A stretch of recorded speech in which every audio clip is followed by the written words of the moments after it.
சென்னை மாவட்டம் முழுவதும் சைக்கிளில் சென்றே கழக பணியாற்றி வந்த அண்ணன் ஆயிரம் விளக்கு உசேன் அவர்களுக்கு ஸ்கூட்டர் பரிசாக தர வேண்டும் என்று ஆயிரம் விளக்கு பகுதி கழக நண்பர்கள் விரும்பினர்.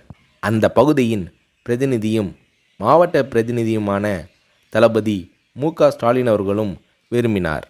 எனவே இந்த நிதிக்குழுவிற்கு தளபதியை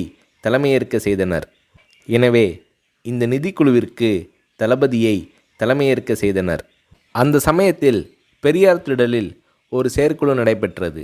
அந்த செயற்குழுவிற்கு வருகை தந்தவர்களின் நன்கொடை ரசீதுகளை தானே கொண்டு போய் கொடுத்து வசூல் செய்தார் தளபதி.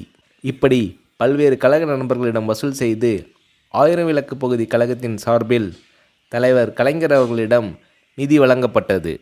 தளபதி மு.க.ஸ்டாலின் அவர்கள் முயற்சியால் பகுதி செயலாளர் எஸ்.ஏ.எம். உசேன் அவர்களுக்கு கழகத் தலைவர் கலைஞர் அவர்கள் ஸ்கூட்டர் ஒன்றை பரிசாக அளித்து அதன் சாவியை உசேன் அவர்களிடம் ஒப்படைத்து உரையாற்றினார்.